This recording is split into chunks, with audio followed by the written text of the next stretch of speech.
If you're trying to get rid of ants by spraying the ones you see crawling across your garden beds, then I have to tell you something that took me far too many years to understand. You're fighting the wrong battle, and every day you keep doing it. You're wasting your time, your money, and your energy while the real problem keeps growing under your feet.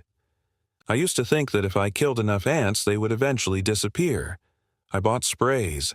I poured powders around my vegetables. I even destroyed the little trails they made every morning. For a day or two, it looked like I was winning. Then somehow there were even more ants than before. They always came back. Maybe you've had the same experience. You spend hours trying to chase them away only to walk into the garden a few days later and see fresh lines of ants moving as if nothing ever happened. That's because the ants you see are only the workers. They are not the reason your garden has an ant problem. They are only doing the job that keeps something much bigger alive. Years ago, an old neighbor looked at me while I was spraying another trail of ants and quietly smiled. He said, "You're trying to empty a lake with a spoon because you're looking at the surface instead of the source." At first, I didn't understand what he meant. But after he showed me one simple thing, everything changed. I stopped wasting products. I stopped chasing workers all over the yard. Instead, I learned how the entire colony depends on one hidden place and one single queen that almost nobody ever sees. Once I understood that, I realized why so many gardens stay full of ants year after year, even though people keep buying stronger products every season. The funny thing is, this old method didn't require expensive chemicals or complicated equipment. It simply required patience and knowing where to look instead of reacting to what was right in front of my eyes. Since then, I've used the same approach again and again, and every season it reminds me that solving the cause is always easier than fighting the symptoms. In the next few minutes, I'll show you exactly how I stopped chasing thousands of ants and started dealing with the one thing that keeps every colony alive. Most gardeners never notice the first clue because they're looking in the wrong place. The biggest mistake most people make happens right after they notice the ants are gone for a few hours.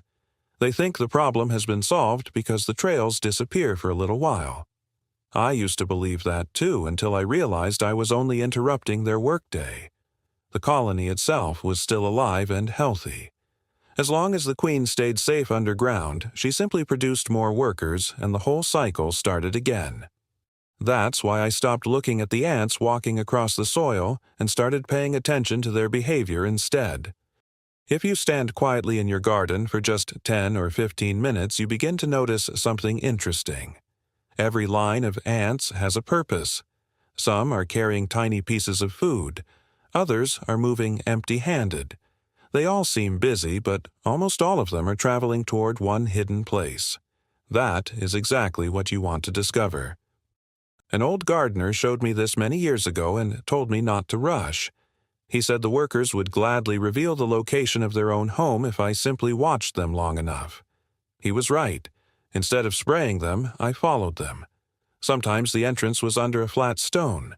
Sometimes it disappeared beneath a pile of dry grass. Other times it was hidden beside the roots of a fence post or under thick mulch where almost nobody would think to look. Once I found that entrance, everything finally started making sense. I realized I had been spending years fighting thousands of workers while completely ignoring the place where they all came from. That discovery alone saved me more time than any expensive garden product ever did. Another thing many people never notice is that large, healthy colonies rarely have only one obvious entrance. There may be several small openings connected to the same underground home.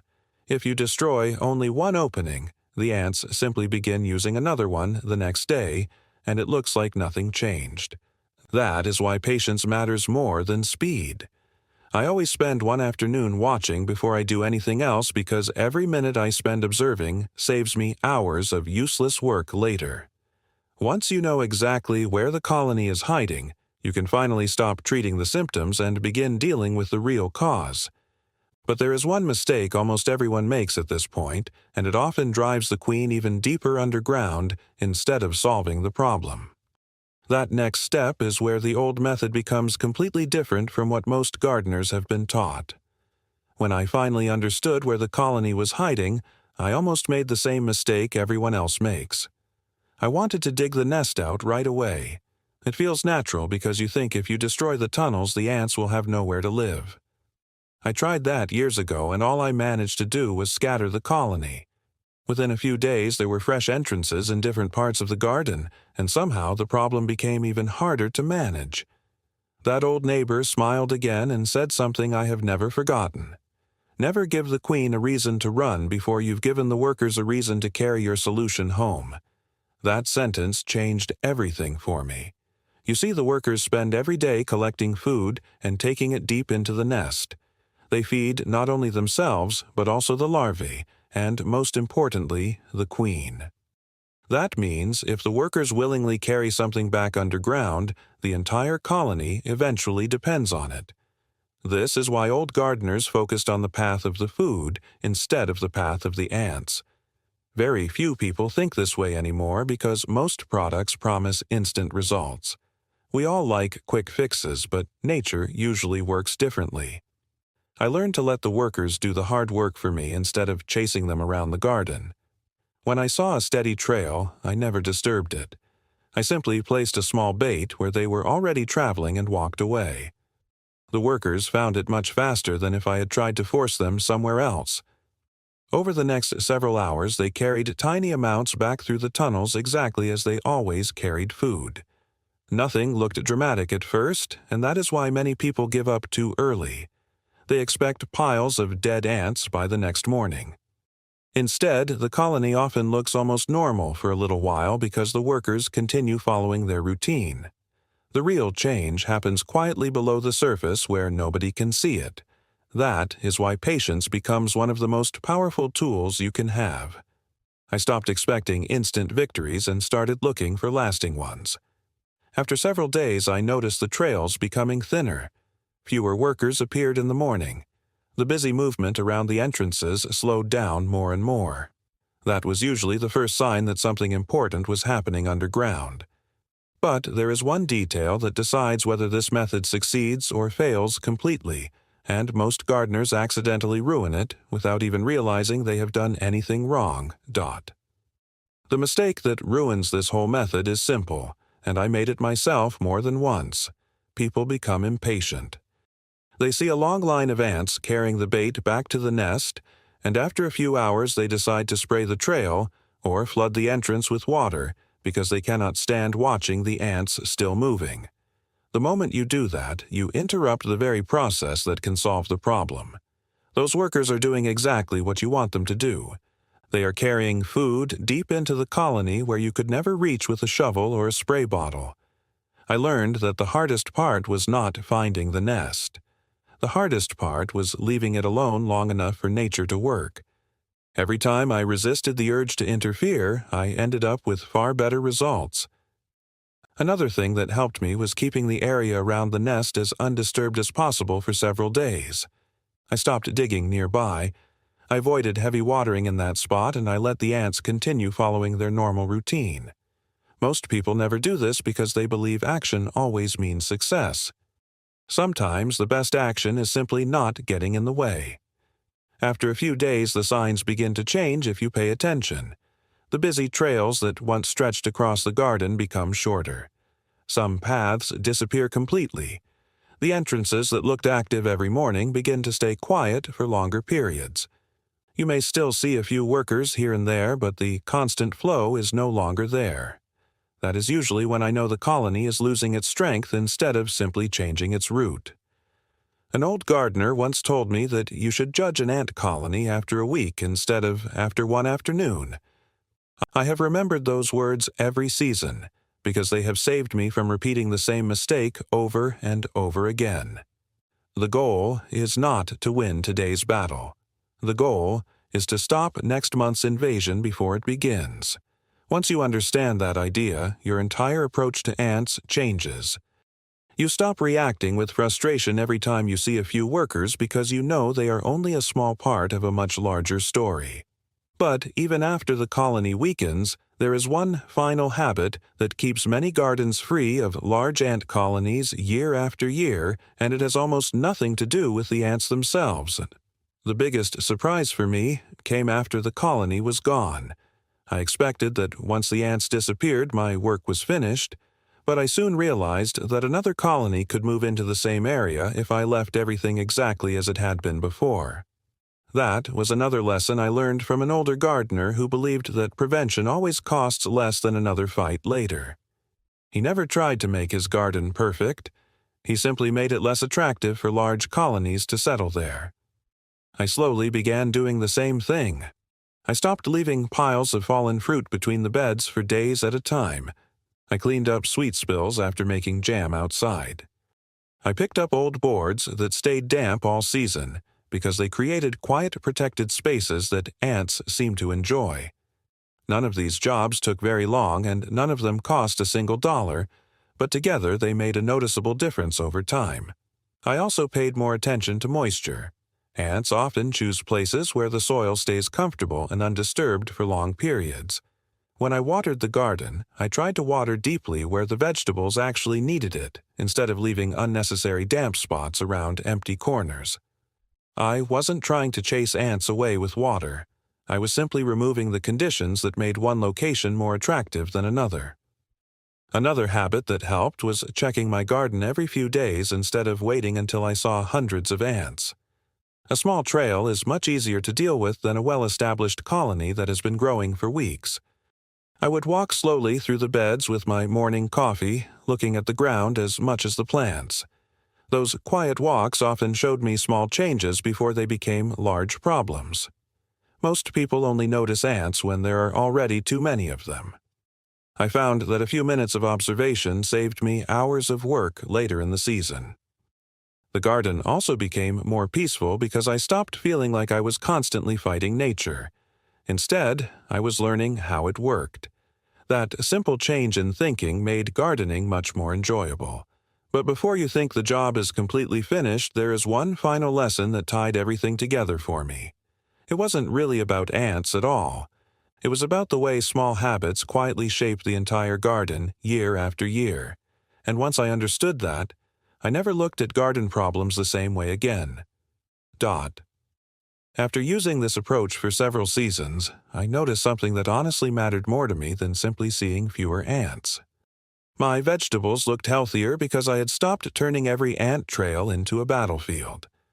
I was no longer pouring different products across the soil every week or disturbing the roots of my plants while chasing insects from one corner of the garden to another. Instead, I spent more time caring for the vegetables themselves and less time reacting to every little problem that appeared. That simple change made gardening feel peaceful again. I also stopped worrying every time I spotted a few ants. Seeing a handful of workers no longer meant I had failed. It simply reminded me to observe before acting. Sometimes those ants never became a problem at all. Sometimes they were only passing through on their way somewhere else. Other times I noticed the first signs of a new colony early enough that I could deal with it before it became established.